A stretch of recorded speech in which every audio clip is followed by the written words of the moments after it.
Sniper out. Smash in. Nakikita nyo ba yan? Yay! Solid ang pagod natin, boy.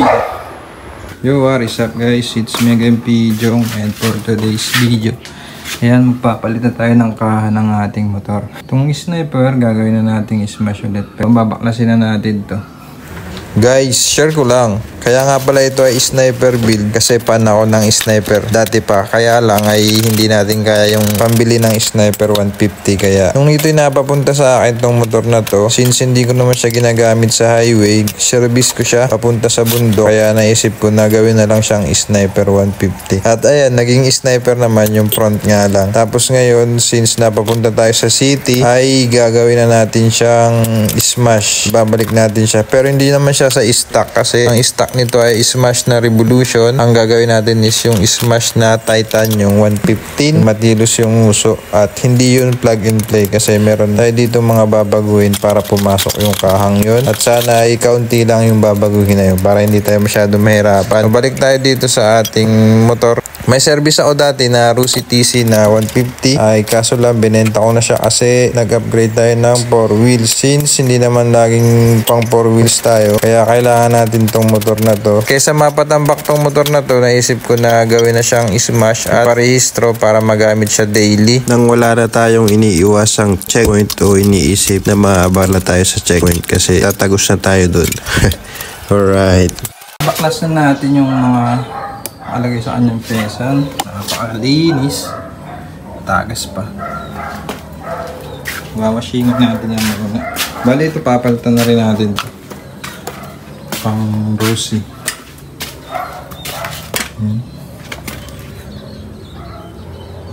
Dungis. Washing naman natin ngayon.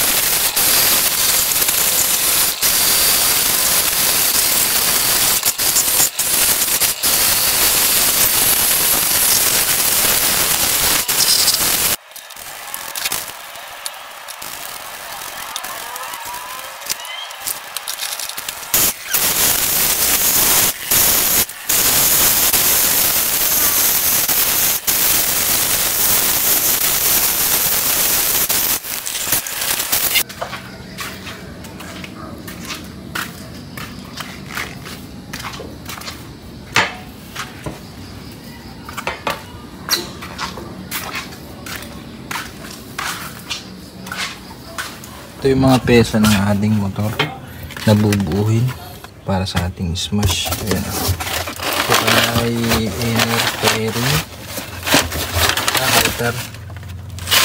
Second hand lang ito. Ayan, isang set naman siya ng outer. Medyo may mga gas-gas kasi second hand. Ito yung tapos yung dalawang palikpik. Nilinisan lang natin. Tapos ito yung ating inner. Madumi lang.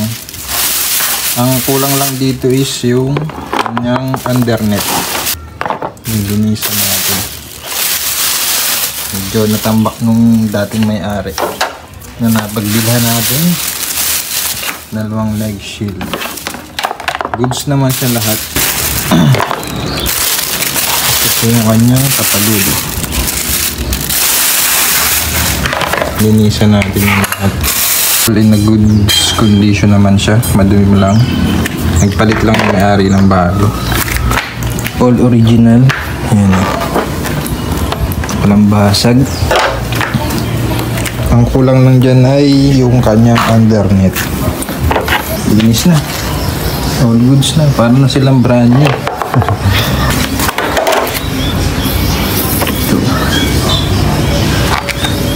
Yun o. Tapos na. Parang brand new. Pero second hand lang yun ha. Tama nga yan. Bagong linis lang kaya mukhang walang gas-gas. Dito merong crack. Nalinis na natin. Ready na siya for salpak.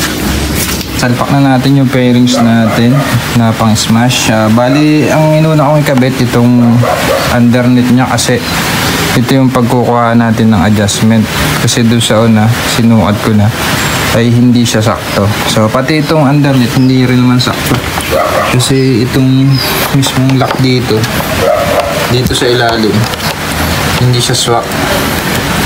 So pag yun ang sinunod ko, hindi tatama sa tornilyuhan dito.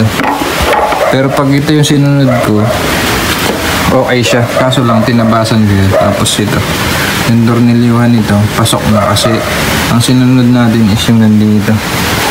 Yung mga tornilyo dito, yun yung ating sinunod at yun ang tinabasan ko. Tinabas ko dun is yung pang hook. Kaya hindi na siya nakapit. Pero okay lang kasi lalagyan naman natin to ng yun at sakto na dito.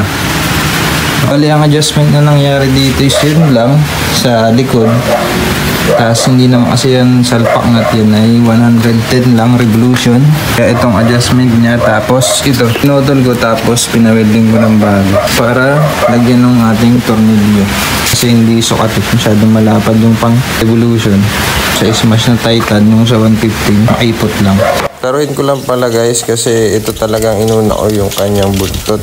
Kasi mas madaling mag-adjust dun sa front compared dito sa likod. Kaya ito ang ating unang sinalpak. Pero all goods naman siya. Wala naman ako masyadong in-adjust. Yung ano lang talaga yung underneath. Kasi masyadong mahaba yung kanyang hook compared dun sa stock ng Revolution. Pero pagdating dun sa outer fairing, salpak lang siya dun sa mga bracket na dapat ay dun talaga siya nakatutok. Kaya all goods lang. Lang tayo sa underneath nag-adjust. At ang kasunod na adjustment na dito ay yun nga, yung sa front. Yung front cowling tsaka yung tornilyuhan ng kanyang batok. Ayan, okay na. Nasalpak na natin pati itong kanyang batok. Kaya yun pala ang inuna natin para makita natin yung gap kung nasabit ba siya dito sa handlebar at tsaka para makita natin kung sakto yung ating bracket na pinawelding.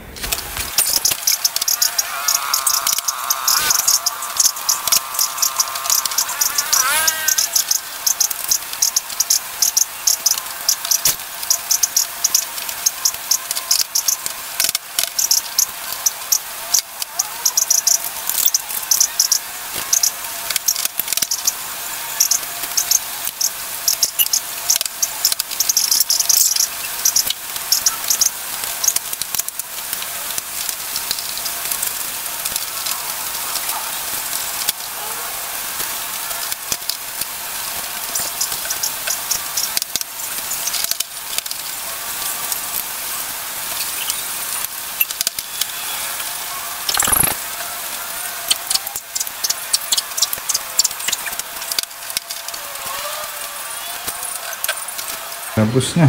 Ito lang tapaludo sa likod. Meron naman.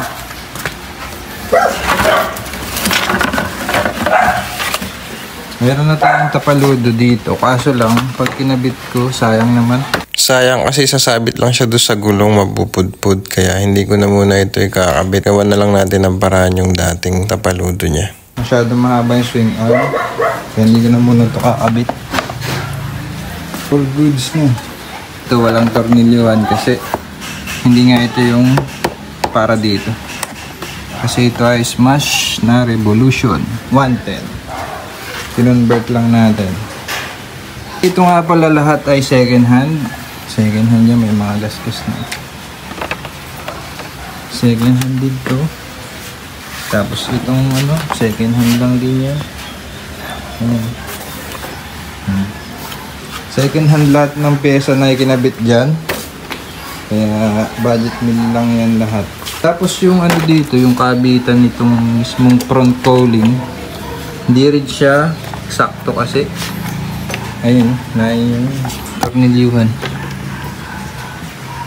Ito, hindi yan yung pag naglalagyan niya sa blade. Kaya adjust na lang natin yun.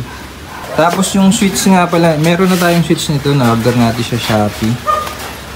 Kompleto na to. Ang problema na lang is yung magre-rewiring ulit ako kasi itong ang dati nito is na-modified ko na siya sa handlebar na ganito. Sa ganitong domino switch.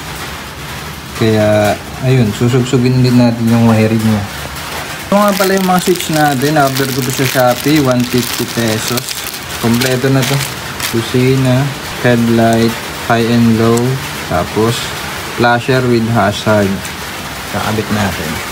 Ang problema na lang is yung female socket para sa kanya mga busina. Ayan. Kabit natin.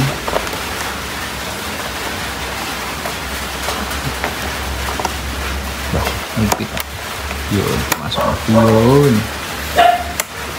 Alright. Itong hazard. Ayan, dito. Plug and play lang siya.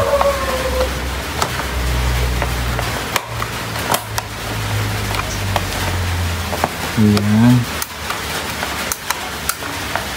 Itong high and low.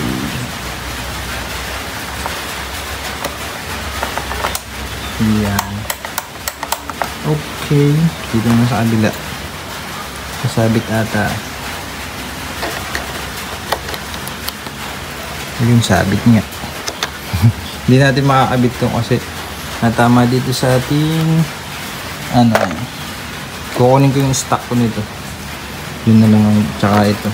Hindi na rin makakabit. Wiring na lang. Tapos itong taillight. Tsaka yung flasher wala. Okay na yan. Bye-bye. Tingyan mo ko ng beat. Tapat-tapat. Hep-hep-hep-hep-chip. Chip-hep-hep-hep.